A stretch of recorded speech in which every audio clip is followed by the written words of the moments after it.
Boa tarde a todos os presentes aqui no Instagram do Ana Brandão Advogados. Hoje faremos um webinar com o Dr. Orlando Gutierrez sobre mediação e arbitragem. Boa noite a todos. Boa tarde, Dr. Orlando. Boa noite. Boa tarde, boa noite já. Muito obrigado por essa oportunidade. Para mim é uma grande felicidade estar participando desse webinar. Ainda mais discutindo um tema tão interessante quanto a arbitragem com um escritório situado no Maranhão. Eu sou maranhense, apesar de não ser advogado no Maranhão. E para mim é uma felicidade grande, imensa, contribuir com a expansão da área no Estado. Boa noite, doutora Tereza Brandão, que também está com a gente, acompanhando o nosso webinar hoje. Boa noite, doutores. Um prazer muito grande dividir essa webinar com o doutor Gutierrez, que vai falar sobre um assunto muito interessante conosco. E posso fazer a apresentação também do doutor Orlando Gutierrez, antes de passar a palavra para a doutora Ana iniciar o debate, fazendo a primeira provocação para o doutor Orlando Gutierrez. Vou apresentar rapidamente. O doutor Orlando Gutierrez é advogado da equipe de contencioso e arbitragem de Feira, em São Paulo, mestre em Direito Internacional pela Universidade do Estado do Rio de Janeiro, doutorando em Direito Internacional pela Universidade de São Paulo, embaixador do Comitê de Jovens Arbitralistas do CBMA, São Paulo, e tem artigos publicados em livros e revistas sobre arbitragem e direito internacional. Doutor, seja muito bem-vindo mais uma vez. Reiterar as palavras do doutor Fernando, é uma honra muito grande ter o senhor conosco nesse debate. Vou passar a palavra para a doutora Ana, que também vai participar, fundadora do nosso escritório, Ana Brandão Advogados, que vai participar conosco dessa webinar. Desejo excelente debate. Muito obrigado. O áudio, doutora Ana, seu áudio precisa... Boa noite, doutor Orlando, seja bem-vindo. Boa noite a nossa aqui na sua webinar. Boa noite, doutor Fernando, doutora Tereza, os demais participantes aqui.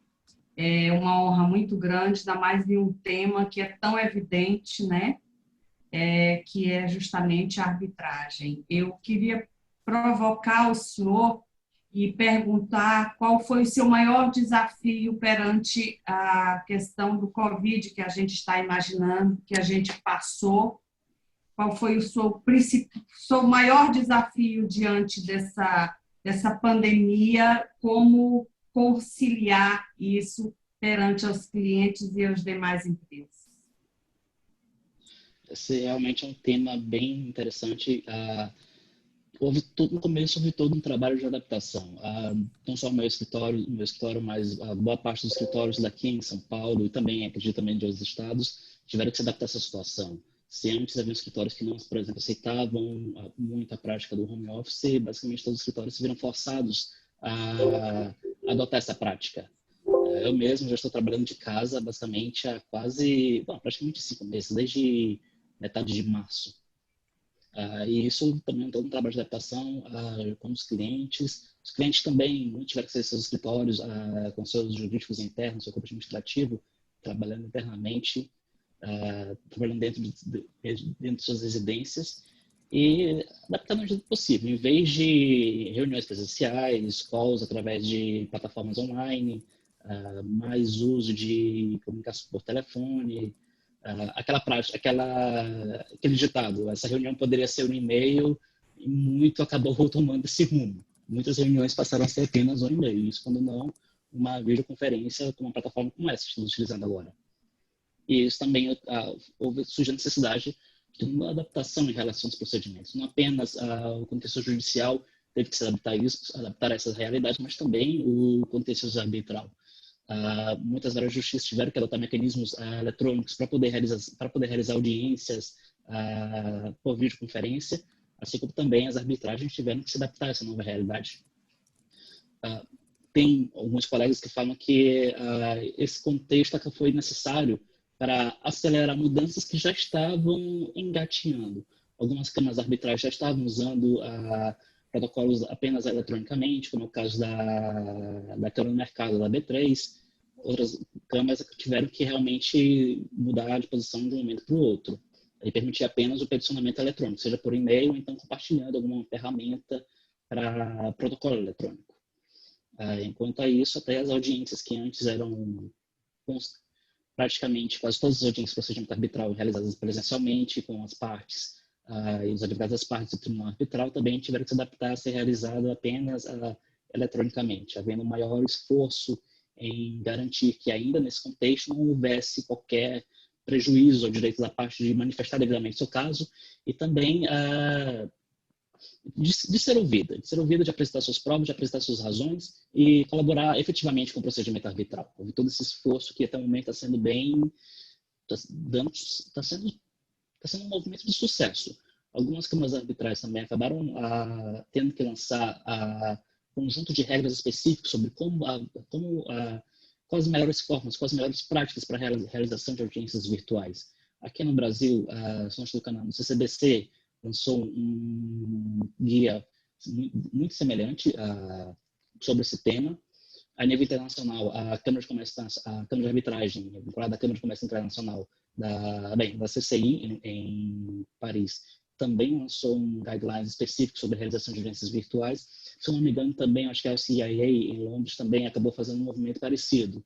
Então, há um esforço também a nível doméstico, a nível internacional, de que esse contexto atual não prejudique a realização de audiências, não prejudique também o direito das partes a ter um devido processo legal no âmbito arbitral. Doutor, acho que a gente está vivenciando mais um marco aí nos institutos da mediação arbitragem. A gente perpassou primeiro pelo nascimento da legislação, depois veio o CPC, né, de 2015, que foi um facilitador, né, doutor, desses métodos de autocomposição. O CPC de 2015 incentivou as partes a procurarem o dever de estimular, na verdade, o dever de estimular esses métodos de autocomposição. A própria petição inicial hoje, ela obriga, né, que o autor informe a sua vontade ou não de realizar um método alternativo de composição.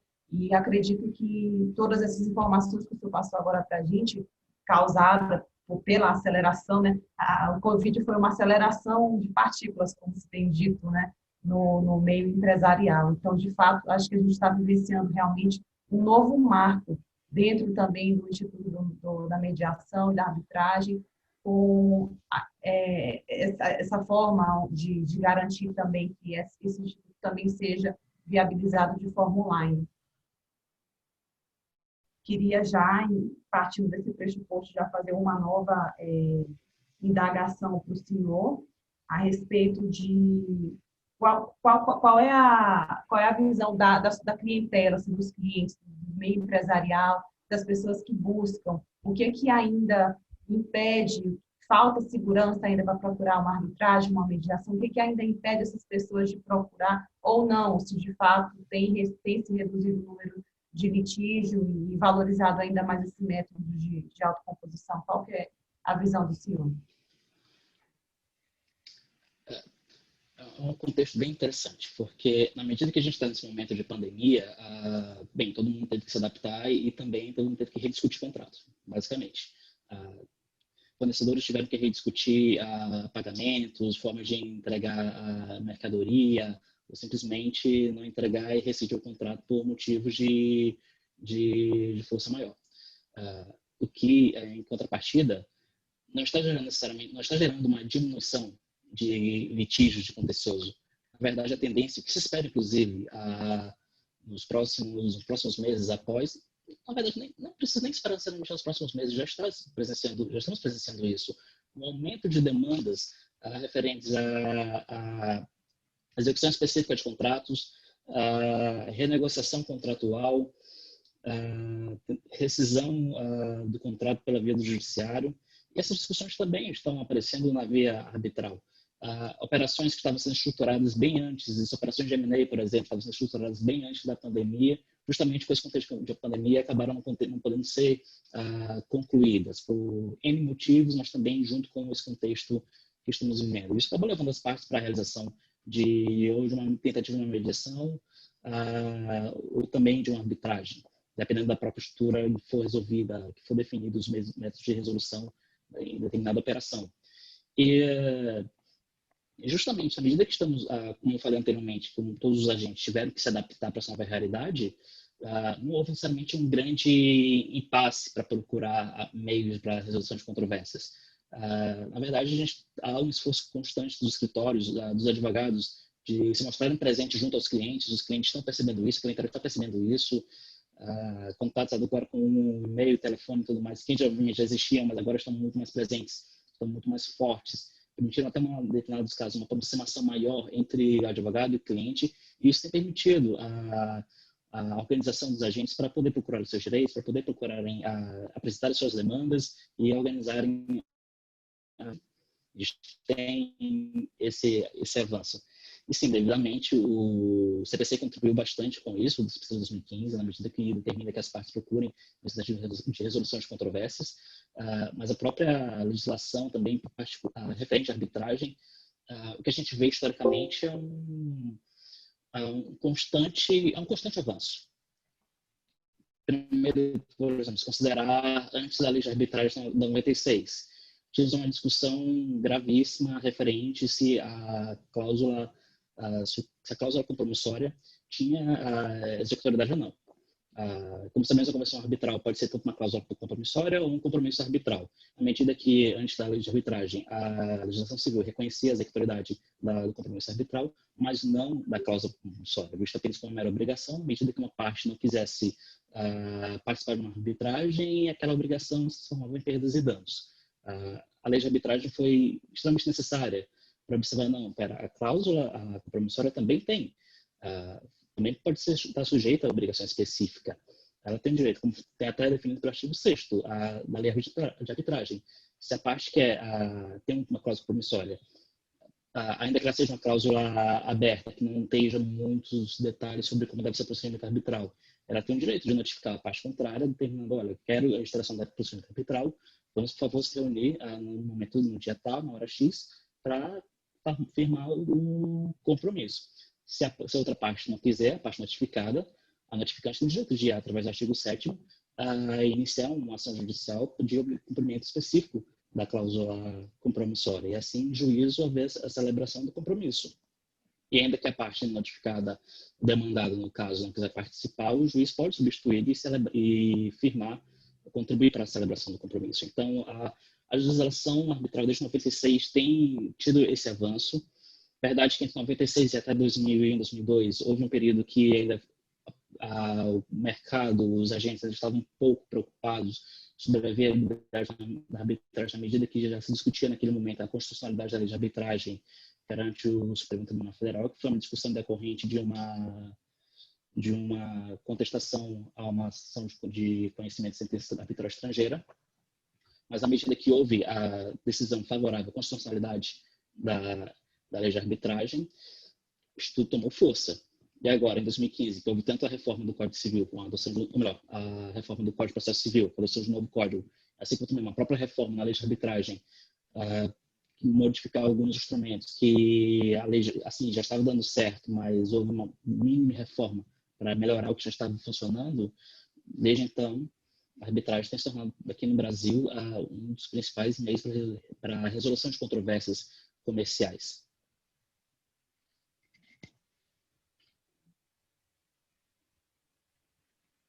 Doutor, o senhor mencionou, não sei se o doutor Fernando quer fazer alguma pergunta, doutor, havendo também algum questionamento no Instagram, a gente tem algumas pessoas assistindo a nossa live, passe essas perguntas aqui para que a gente possa fazer os questionamentos para o doutor Orlando. Ainda não tenho nenhuma pergunta, não. No Instagram a gente teve que mudar aqui o servidor, mas agora já está bem melhor, não está travando. Acho que em breve nós teremos as perguntas aqui. Vou até mandar um chat aqui para o pessoal já, para a gente ir monitorando aqui. Pode continuar, doutora. Doutor, não mencionou também em relação à cláusula compromissória, né? E a discussão que se girava em torno da legalidade ou não, né? Da discussão que teve da funcionalidade, etc. Mas na prática hoje, o que o senhor percebe na sua atuação na área de arbitragem? Geralmente, as partes, elas já, antes de nascido o litígio, né, no momento do nascimento daquele negócio jurídico, no contrato, elas já estão colocando aquela cláusula compromissória já para evitar uma situação futura de ter que se propor um novo contrato arbitral, depois de já nato o litígio. Na prática, apesar de toda a discussão anterior que se teve em relação à cláusula compromissória, hoje ela é o método mais utilizado na arbitragem?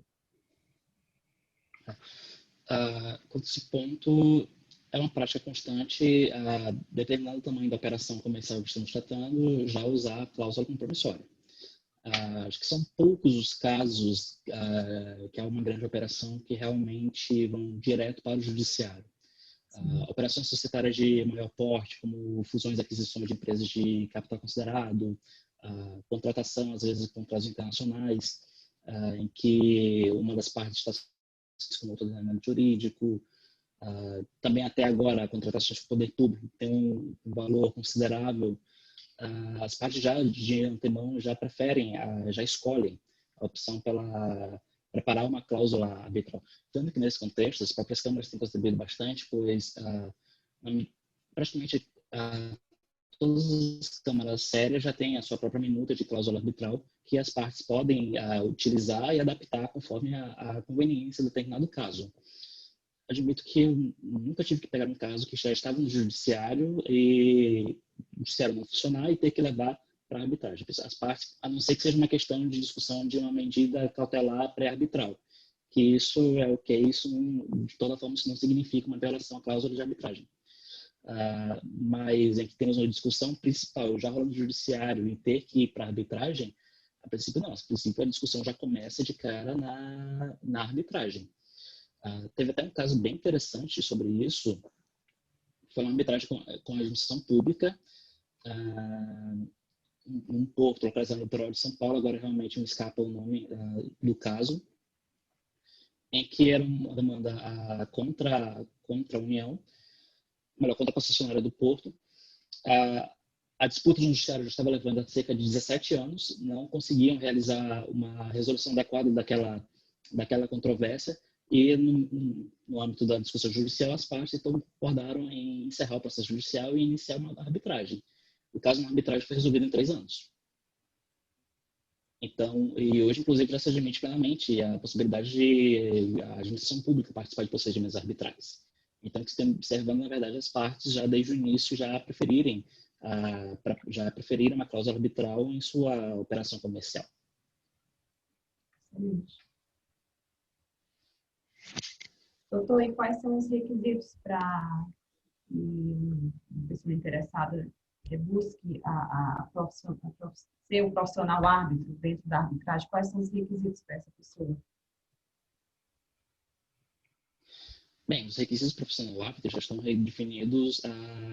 Primeiramente, é preciso fazer uma distinção. O indivíduo que atua como árbitro, ele não, ainda que há pessoas que tenham uma maior experiência em atuar bastante como árbitros e até preferem, ou então até o mercado leva a atuarem mais como árbitros do que propriamente como advogados, há uma certa dificuldade em dizer que o indivíduo é profissionalmente um árbitro. Até porque o indivíduo ele é indicado como um árbitro para aquele determinado caso. E assim que o caso encerra, o indivíduo deixa de ser árbitro. A lei de arbitragem já tem alguns requisitos que devem ser cumpridos. Já no artigo, se não me falha a memória, o artigo 14 da lei de arbitragem, vou até pegar aqui minha cola, que nem sempre lembro de cabeça.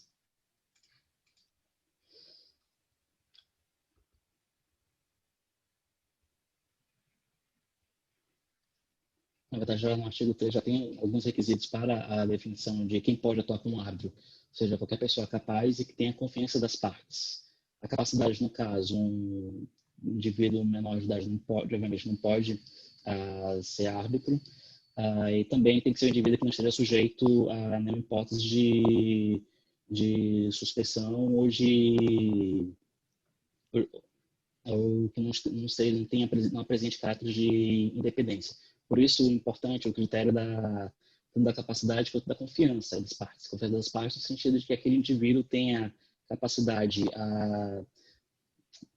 e conhecimento e que esteja também independente em relação às partes para decidir, para julgar sobre aquele litígio.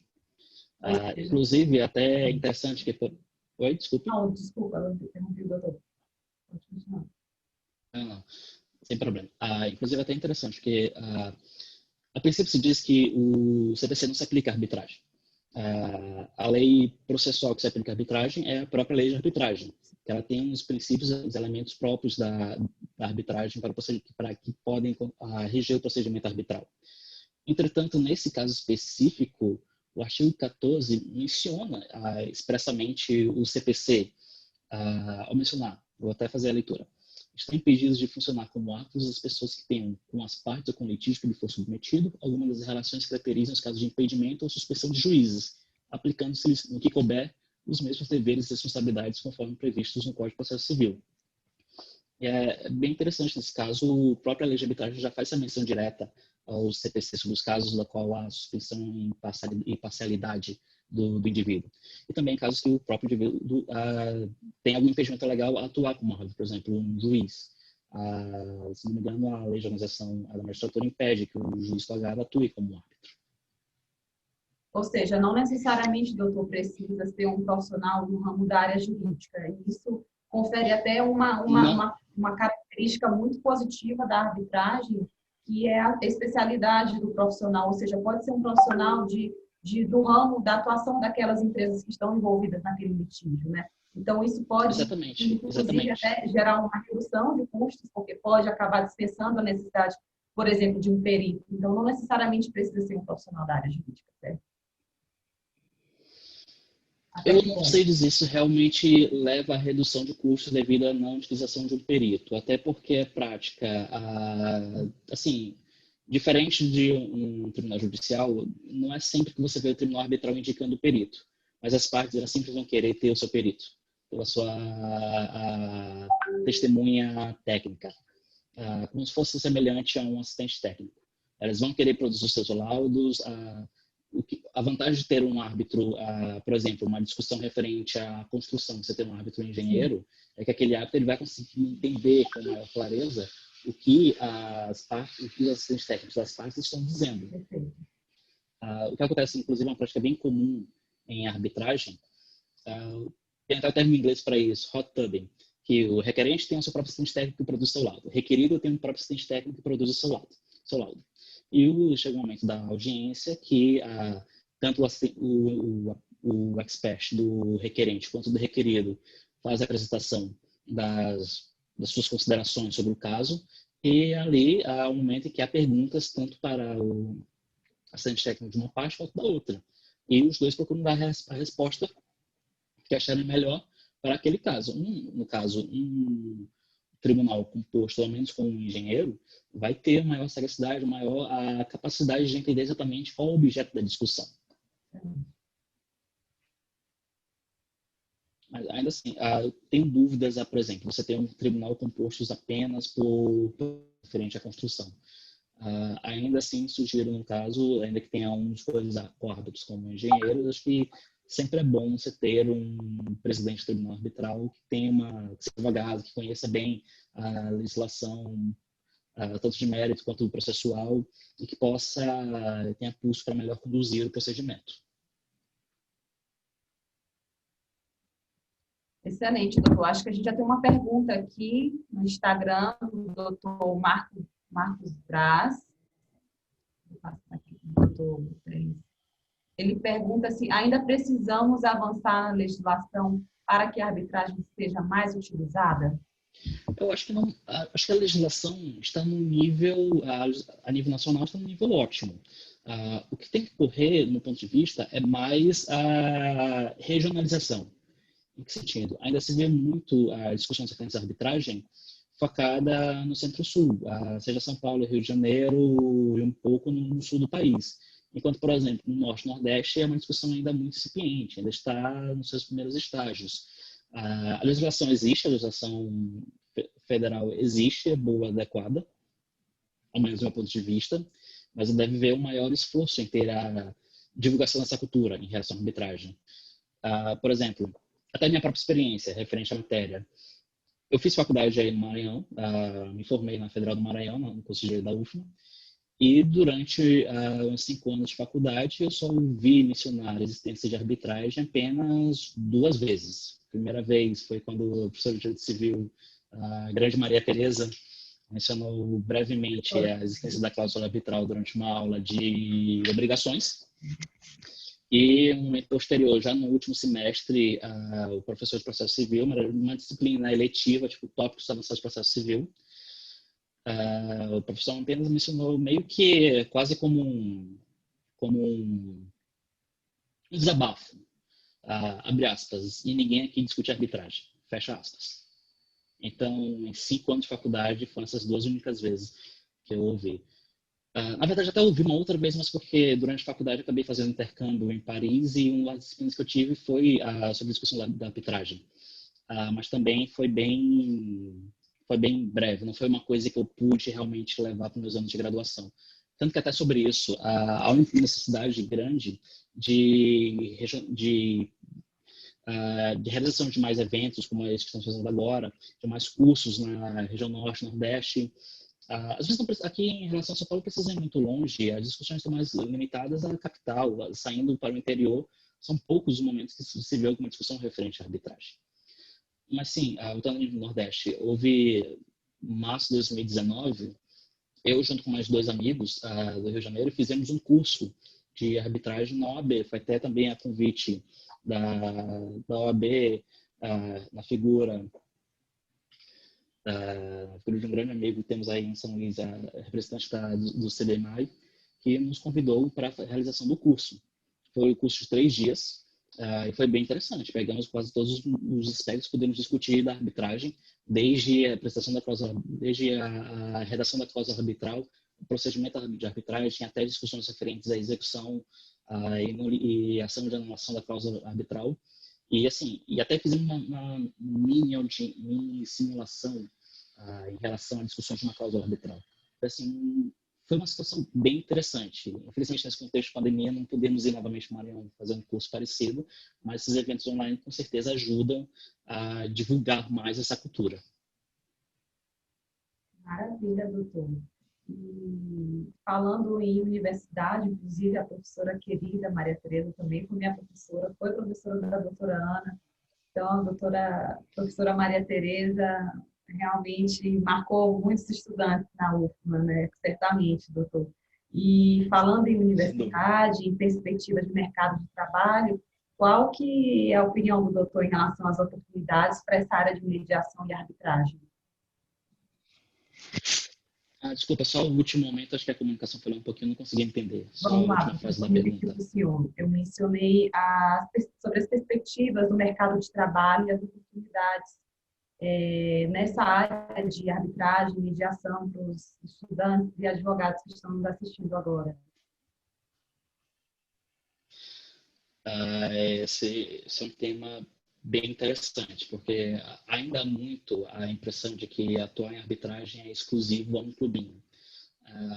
E pode ser que nos últimos 10 anos realmente tenha sido isso, mas há um esforço maior de permitir que mais pessoas atuem em procedimentos, trabalhem efetivamente com arbitragem. Não apenas um maior incentivo das faculdades a terem disciplinas, terem cadeiras específicas para discutir arbitragem, mediação e conciliação, mas também tem um movimento bastante interessante, que é a realização de competições com jovens estudantes para participarem de simulações, seja de procedimentos arbitrais ou procedimentos de mediação. Aqui no Brasil temos competições como a Camarb, que é organizada por uma câmara de arbitragem em Belo Horizonte, mas tem recebido equipes do Brasil, praticamente do Brasil todo, menos do Maranhão ainda. É uma ideia é incentivar aqui a equipes de estudantes do Maranhão participando da Camarb, em que há um caso simulado, todo ano o caso muda, obviamente, em que as equipes, uma hora, têm que fazer treino, tanto a parte escrita, em que elas têm que fazer os memorandos, seja do requerente e seja do requerido, e depois o treinamento para a fase oral, em que é uma simulação realmente de aspectos de como ocorre uma arbitragem. Você tem 3 árbitros e as duplas das equipes discutindo tanto matérias de jurisdição e também matérias de mérito para a atuação. Isso é um grande treino para a prática da arbitragem. Os estudantes que participam dessas competições, aqui em São Paulo eu tive a chance até de ser coach de uma equipe por um tempo também. Os estudantes que participam dessas competições ganham uma experiência muito grande e eles têm uma exposição muito grande ao mercado. E igual medida também, não só essas nível nacional, mas também temos competições a nível internacional, que é basicamente o mesmo esquema. Mais conhecido é o Bismuth, que acontece todo ano em Viena. Você tem um caso em inglês, em que discutem tanto igualmente. Os alunos têm que preparar os memorandos em inglês, representando tanto requerente quanto requerido. E na segunda fase, há toda a simulação da audiência arbitral. E igualmente está uma experiência considerável para os estudantes. E também, um ponto que é bem importante é a participação em comitê de jovens estudantes, de jovens arbitralistas. Isso está sendo uma prática bem difundida no Brasil. Tem o que eu participo, que é o Comitê de Jovens Arbitralistas do CBMA. O CBMA é uma câmara de arbitragem situada no Rio de Janeiro, que o CJA começou como um braço do CBMA apenas no Rio de Janeiro, e já tem participantes daqui de São Paulo, somos organizadores do CJA aqui em São Paulo, já também um grupo do CJA na Paraíba e também em outros estados do país. E a possibilidade de poder divulgar as atividades do CJA e também dos outros grupos jovens arbitralistas que existem pelo Brasil, isso é extremamente relevante. Isso dá a possibilidade de maior participação, maior visibilidade do estudante a esse ramo comercial. Tanto que, inclusive, eu já mencionei aqui a existência de uma câmara chamada CCBC. Ela tem um grupo também de jovens arbitralistas, o New Gen da CCBC, que é diminutivo de New Generation, e há um esforço em realizar atividades focadas para o Nordeste. Algumas semanas atrás eu fui um dos convidados de um webinar também para discutir perspectivas da arbitragem para o Nordeste. E semana passada houve um webinar também para a New Gen específico para referente à cultura da arbitragem na Bahia. E foi um evento bem interessante. Inclusive, até mencionando, o próprio CJA coordenou um curso de arbitragem, o curso prático de arbitragem, o CPA, que foi realizado todo pelo YouTube. Tem as aulas, inclusive, disponíveis no YouTube. Quem quiser pode procurar, bota no YouTube curso prático de arbitragem. São 9 aulas compostas por profissionais excelentes, discutindo também vários aspectos da arbitragem. É super recomendável. Tem gente perguntando, doutor, aqui no Instagram, já que sou um embalo das indicações de estudo e com toda essa fantástica trajetória que o senhor tem de pesquisa no assunto, quais são, o Plenário Futebol Clube aqui está perguntando, quais são os autores indicados para estudar sobre o assunto? Os mais clássicos no momento, o livro já foi lançado há algum tempo, a última edição de 2009, mas é o Comentários à Lei da Arbitragem, do professor Carlos Alberto Carmona. Acho que é o mais tem que ter na biblioteca de todo arbitralista. Fora isso, cada vez mais, o mercado tem muitas publicações. Tanto sobre cada vez mais tem tido muitas publicações. Nesse sentido, junto com o livro do Carmona, tem um livro do Joaquim Muniz, Curso Básico de Direito Arbitral. Tem também um livro que é uma coletânea de artigos sobre vários aspectos da arbitragem, que é bem interessante, no curso de arbitragem, até com a coordenação do Daniel Levy e do Guilherme Seducuti, que é um livro que admito que eu gosto bastante de dar uma relembrada alguns conceitos, dar alguma olhada algumas considerações, ver alguns pontos de vista. E também você já encontra alguns bons comentários à lei de arbitragem. Acho que é um mercado que tem bastante publicação de alto nível. Doutor, eu tenho uma dúvida até sobre a cláusula compromissória, que às vezes o cliente fica insatisfeito em ver aquela cláusula compromissória e vem conversar com a gente, advogados, olha, eu quero entrar com uma ação para resolver um litígio de um contrato, e a gente vê que no contrato tem aquela cláusula compromissória e ele fica desconfortável da gente encaminhar isso para uma corte arbitral, porque ela é uma cláusula exigida normalmente pelas empresas. Como é que vocês que trabalham com essa área enxergam esse ponto? Bem, primeiramente, estamos tratando de um contrato comercial e não um contrato de consumo. Se a parte deliberadamente convencionou a cláusula arbitral no contrato, infelizmente a cláusula tem que ser cumprida, a não ser que a outra parte também abra mão da arbitragem. Aí as duas partes podem ir tranquilamente para o judiciário. Não há problema quanto a isso. E também, enquanto não tiver nenhum vício que possa ser observado na cláusula arbitral, ela é válida, diferente situação de estamos de um contrato, seja um contrato de adesão até um contrato de consumo. Há requisitos específicos que têm que ser cumpridos para a validade da cláusula arbitral nesse contexto. A própria lei de arbitragem menciona isso. Se é um caso, um contrato de adesão, a cláusula arbitral não houve destaque da cláusula arbitral, então não houve assinatura, ratificação específica daquela cláusula arbitral, o indivíduo que se encontra numa situação como essa pode procurar o judiciário e alegar que a cláusula arbitral não vale. Não sendo cumpridos os requisitos de validade da cláusula arbitral conforme exposto pela lei de arbitragem, já há jurisprudência consolidada da STJ de que a cláusula é inválida. Então, não há necessidade nem de constituir um tribunal arbitral para discutir sobre a validade da cláusula arbitral, a aplicação do princípio da competência e competência. Também, no mercado de um contrato de consumo, e se a cláusula arbitral ela for imposta pelo prestador de serviço, sem que o consumidor tenha iniciado a arbitragem, por exemplo, e não teve nem a opção de escolher ter a cláusula arbitral ou não, também é uma hipótese de cláusula abusiva, e que a própria CDC permite que seja conhecida a nulidade daquela cláusula arbitral. Certo, mas a minha pergunta fica assim do ponto de vista essa exigência em si normalmente gera um desconforto para os nossos clientes que procuram a gente. Tem alguma forma de a gente alterar alguma legislação, se tem alguma coisa em legislação de mudança para isso, para que a corte arbitral venha a ser mais difundida sem que seja exigido por uma empresa numa assinatura do contrato ou que tenha um destaque para as assinaturas, ou se tem algum estudo em cima disso, porque a gente vê que o judiciário realmente é cheio de ações para julgar e a corte arbitral pode ser uma alternativa para desafogar esses processos que a gente não enxerga com tanta... Pode falar.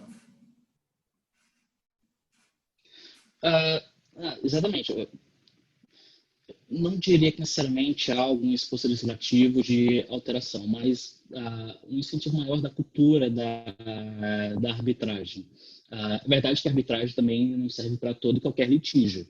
Na medida que estamos falando de controvérsias que versem sobre direitos disponíveis, patrimoniais disponíveis, ainda assim ela não se aplicaria a todo e qualquer contrato. Os custos da arbitragem, às vezes, por exemplo, uma discussão de valor pequeno, às vezes não vale a pena você realmente levar para a arbitragem, então procurar negociar com a parte contrária, ou então, dependendo do contrato, vale a pena às vezes nem incluir a própria cláusula arbitral no contrato. É realmente uma questão do feeling do empresário, à medida que ele conhece qual o ramo de atividade dele, qual o valor das obrigações dele, qual o negócio que ele atua, se ele avaliar se a arbitragem pode ser ou não o melhor meio para aquela controvérsia, para aquele contrato e eventual avaliar os possíveis cenários que possam surgir daquele contrato. Talvez uma opção, a redução dos custos da arbitragem pode ser algo que facilite maior a divulgação da arbitragem. Muitas vezes, quando a gente está falando de arbitragem, estamos pensando em contratos milionários, que os custos da arbitragem também não são baixos. Ainda que você tenha uma resolução daquela controvérsia, a princípio, bem mais rápida do que no judiciário, é tudo um cálculo de custo de transação. Se de pagar mais para resolver aquela disputa vale a pena resolver mais rápido, ou se eu prefiro não ter aquela cláusula e qualquer disputa daquele contrato e ir para o judiciário. Uma alternativa, por exemplo, até pensando, por exemplo, uma área é um mercado, um âmbito comercial em que você tem maior número de prestadores de serviços do que propriamente contratos de grande monta, talvez, chutando. O incentivo, por exemplo, a consolidação de câmaras com um procedimento mais célere, ainda assim, ainda com respeito ao devido processo legal, contraditório e também a obrigação de imparcialidade dos árbitros, ainda com respeito a esses elementos, com um procedimento mais célere, mais rápido e com menores custos, pode contribuir para evitar que haja esse desconforto em relação à arbitragem. Algumas opções, inclusive, já existem nesse sentido.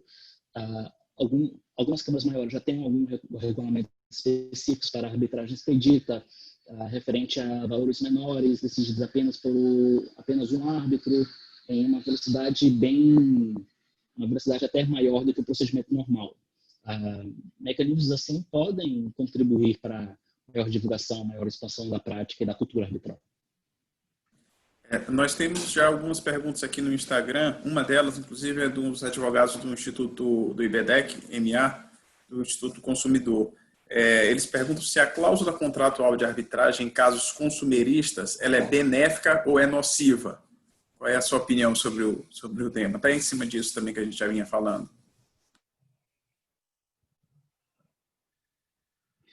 Olha, essa realmente é uma boa discussão. Deve-se avaliar, na verdade, há muitas variáveis que devem ser avaliadas. Primeiro, voltando até minha manifestação anterior, se a gente tem naquela região alguma câmara arbitral que possa fazer aquele procedimento com respeito ao devido processo legal e com custos reduzidos. Isso pode ser uma vantagem. Eu saber que aquela controvérsia vai se resolver de uma vez só em 6 meses, talvez até pagando um pouco menos que o judiciário, talvez, ou então, ainda que pague um pouco mais indo para a arbitragem, mas sabendo que aquilo vai ser resolvido de forma rápida. Consideração, quais são os agentes que vão participar desse procedimento arbitral?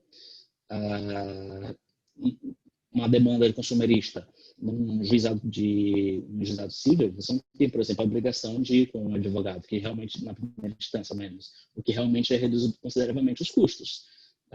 Agora, obviamente, se uma parte para uma arbitragem de consumerista e ela for sem um advogado, pode até se discutir se há realmente igualdade entre as partes. Provavelmente o fornecedor, pensa numa situação que o fornecedor vai participar de um procedimento desse sem ter uma boa assessoria jurídica. Então, são elementos que devem ser considerados, deve ser feito um pensamento estratégico sobre se vale ou não a pena realmente ter determinado contrato, uma cláusula arbitral. É uma análise que tem que realmente ser feita caso a caso, considerando tanto os elementos de mercado, a possibilidade também de saber se o judiciário local é favorável à arbitragem, até para evitar ter que passar por dor de cabeça de, após ter uma sentença arbitral, passar por um procedimento de anulação da sentença arbitral. Isso, obviamente, de que eu tenho uma sentença arbitral, outra parte não gosta daquela sentença, procurar de alguma forma, procurando alegar algum vício procedimental que permita a anulação dessa sentença. Na verdade, isso é bem corriqueiro até. Então, são vários elementos que devem ser avaliados para aquele daquela atividade, ainda que consumerista, averiguar se há vantagem ou não. E se considerar também que nem sempre é o fornecedor que obriga a parte a estar na arbitragem. Às vezes é o próprio consumidor que tem interesse em realizar a arbitragem. Eu já vi, inclusive, até uma discussão no judiciário bem interessante, em que era um controle de consumo, o fornecedor tinha estipulado a cláusula arbitral e quem iniciou depois a arbitragem, na verdade, foi o consumidor. O consumidor começou a arbitragem, foi feito o procedimento e obteve uma sentença arbitral favorável, e a parte contrária tentou anular, alegando simplesmente que não pode ter cláusula de arbitragem em um contrato consumidor. O judiciário, peraí, os requisitos estão preenchidos. Inclusive, foi o próprio consumidor que iniciou a arbitragem, que a princípio é o consumidor que é a parte mais fraca, não o fornecedor. Então, esse caso é plenamente válido. Então, são alguma série de elementos que devem ser levados em consideração. É difícil dar uma resposta tipo vale 100% das vezes. Tem que ser considerado realmente uma abordagem caso a caso. Certo. Nós temos outra pergunta também aqui no Instagram, não sei se a doutora Tereza vai fazer. A doutora Tereza, seu microfone está no mudo. Perdão. Estão me ouvindo agora? Sim, perfeitamente. Temos mais uma pergunta, sim, do Marcos Braz. Ele questiona sobre a arbitragem nos Estados Unidos. Nos Estados Unidos, a arbitragem e a mediação são amplamente utilizados. Qual a principal diferença da cultura deles para a nossa? Bem, primeiramente, nos Estados Unidos, procurar o judiciário é muito, muito caro. As taxas que são pagas referentes a recursos são muito maiores do que pagamos aqui. Por exemplo, na Justiça do Distrito Federal, no Tribunal de Justiça do Distrito Federal de Territórios, basicamente o teto da taxa da petição inicial é apenas R$500 e a taxa de preparo do recurso é apenas R$23, independente do valor da causa. Então, isso é muito barato. Em consideração, pagar serviços advocatícios e pagar as taxas judiciárias dos Estados Unidos é muito, muito mais caro. Então, o que favorece também uma cultura maior de procurar meios alternativos de resolução de controvérsias. Igualmente, há uma prática também meio usos do comércio. Quando a gente está falando de arbitragem, historicamente, está falando de uma forma de resolução de controvérsias criadas e desenvolvidas e expandidas por comerciantes. Tanto que, até mesmo antes do uso, da existência do Estado moderno, com o judiciário legislativo, executivo, tudo bem definido, associações comerciais, tipo as ANSAs comerciais, já faziam procedimentos arbitrais. Então, e é um elemento cultural que também foi levado para os Estados Unidos. Então, você tem esse elemento cultural até mais forte. Então, tem essa conjunção dos fatores, seja altos custos judiciários, seja a maior facilidade em ter acesso a uma mediação, e também esse elemento cultural que facilita que, por exemplo, nos Estados Unidos você tem um número de arbitragens até considerável. E também, até por exemplo, em relação à arbitragem internacional, você ter definição de como sede da arbitragem lugares como Miami, Nova York e Washington, que são judiciários que são bem adaptados e testados ao uso da arbitragem, isso favorece bastante que haja um número maior de arbitragem naquele lugar. Aqui no Brasil, a gente consegue ver isso um pouco aqui em São Paulo, na medida que aqui em São Paulo já há no judiciário várias especializadas para receber conflitos decorrentes da lei de arbitragem, seja para uma cautelar, seja para um cumprimento da sentença arbitral, para uma ação relatória. E haver esse suporte institucional também, sem dúvida, ajuda bastante no desenvolvimento da arbitragem naquele local. A gente percebe que realmente a questão do acesso à justiça, né, doutor, é muito diferente, além da questão cultural, os valores para acessar o judiciário nos Estados Unidos são bem mais caros do que no Brasil, que acabam dificultando também essa geração dessa cultura de paz, de procura de resolução de conflitos alternativos. Doutor Fernando, temos mais alguma pergunta, doutor, do Instagram? Do Instagram, no momento, não. Mas eu tenho uma pergunta. Inclusive, fazendo um link com uma das webinars que a gente organizou, tanto o IBDEC Maranhão quanto a Ana Brandão Advogados, a gente participou, a gente teve uma que foi sobre Direito 5.0, que falava que o advogado do futuro é aquele que quer resolver os litígios ao invés de litigar na justiça. Até que ponto esse advogado 5.0, advogado do futuro, ele deve estar inserido nessa mediação, ele deve estudar mais mediação, até para que ele resolva esse conflito antes de entrar na justiça, ou antes até de levar para a corte arbitral. E se isso realmente é o futuro do mundo jurídico, na sua opinião também? Eu acredito que sim. Realmente sim, eu vejo isso como o futuro, por exemplo, considerado referente à arbitragem contra a administração pública. Até uns 10 anos atrás, isso é um tema extremamente muito discutível. O TCU não admitia, o judiciário não admitia. Foi um desenvolvimento pouco a pouco até que tanto órgãos administrativos quanto os judiciais começassem a autorizar, a reconhecer a validade de cláusulas arbitrais com a administração pública, até que houve finalmente a reforma da lei de arbitragem. Então, o que se vê, usando esse caso como exemplo, é que mecanismos como arbitragem e mediação estão sim, cada vez mais sendo utilizados, sendo divulgados, e o advogado tem que estar sempre preparado para isso. E não só para litigar, assim falando, também nesses meios alternativos de resolução de controvérsias, mas também se deve ver também o advogado que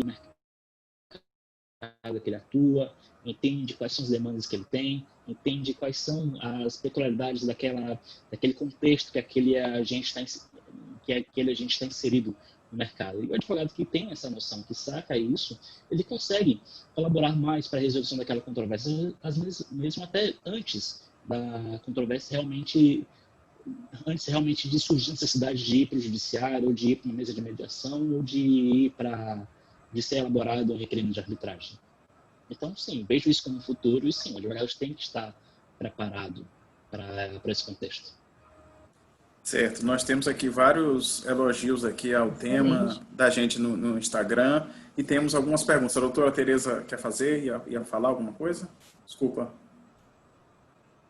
Podemos fazer, temos duas perguntas aqui da Pamela Leite, acredito que o doutor já pincelou um pouco sobre essas perguntas, mas podemos fazer a conclusão com as perguntas da Pamela Leite, e ao final o doutor poderá fazer umas considerações para a gente poder conseguir terminar antes do término do tempo. A Pamela pergunta sobre dicas para advogar na área e como iniciar a advocacia na arbitragem, doutor Carlos. Doutor Orlando Tenzi. Para iniciar na área, bem, uma palavra, estudo. É uma área que demanda muito, muito, muito estudo, pois essa área em si se desenvolve muito rápido. Entendimentos de jurisprudência avançam numa velocidade muito grande. As práticas se consolidam, se alteram de uma forma muito rápida. E o profissional que atua em arbitragem, ele tem que ter há uma exigência muito grande, tanto conhecimento de mérito e, bem, tanto não que a advocacia em si não exija conhecimento do mérito e do procedimental, mas como as disputas levadas à arbitragem às vezes são bem mais sofisticadas, há uma necessidade maior que o advogado seja preparado para isso, consiga ver mais nuances do que um advogado que apenas estudou usando os resumos de aula. Aqui há uma necessidade muito grande. Tanto que até na minha experiência específica, uma coisa que me permitiu, que contribuiu extremamente a ir por esse caminho, foi a vida acadêmica. Eu tive contato principalmente com a arbitragem após a realização do meu mestrado na UERJ.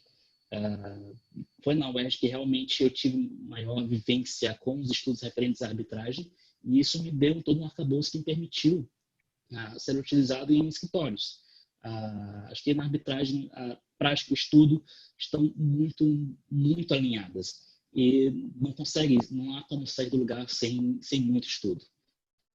E sempre que possível, publica alguma coisa, escreva alguma coisa, faça um curso, faça um evento, faça uma pós-graduação. Já temos pós-graduações até dedicadas à arbitragem. É sempre bom observar essas possibilidades. Excelente, doutor. Parabéns e muito obrigada. Foram valiosas e inspiradoras as colocações do senhor, principalmente para os jovens advogados e advogados que estão interessados em ingressar nessa área de mediação e arbitragem. Falar com uma pessoa com tamanha trajetória e com tanto conhecimento é um orgulho muito grande para a gente dividir esse espaço aqui com o senhor.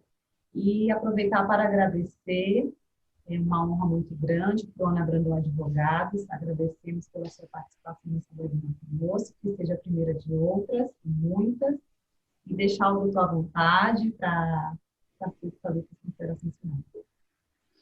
Bem, eu só tenho a agradecer. Muito obrigado por ter disponibilizado esse espaço para falar sobre a arbitragem. É uma felicidade minha imensa poder levar essa discussão ao discutir esse tema no Maranhão.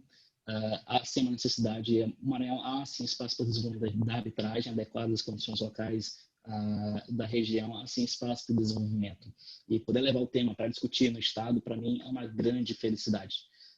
Eu só tenho muito a agradecer à equipe do Ana Brandão Marques por poder disponibilizar esse espaço, ao convite que foi realizado. Muito obrigado. Agradeço a todos vocês pela realização desse evento. E também todo mundo que fez perguntas, muito obrigado, as perguntas foram muito legais. Eu gostei muito desse nosso evento. Maravilha, doutor. Obrigada. Obrigada a todos que estão nos acompanhando aí também no Instagram, do Ana Brandão Advogado. Doutor Fernando também, seu mediador desta webinar. E só agradecer também mais uma vez o convite, agradecer ao doutor Orlando pela brilhante explanação sobre o tema, de extrema importância. Mediação e arbitragem é realmente a advocacia do futuro. E eu me sinto até honrado em estar participando dessa webinar aqui e estar contribuindo também com as dúvidas, com as perguntas, e informar todos os que estão acompanhando aqui no nosso Instagram que essa webinar ela fica disponível a partir de amanhã, no máximo, no YouTube. A gente corta algum trechinho, que foi do começo ao final, e ela fica disponível no YouTube para todos assistirem. Muito obrigado, doutora Tereza e doutor Orlando. Obrigada, doutores. Uma boa noite. Muito obrigado.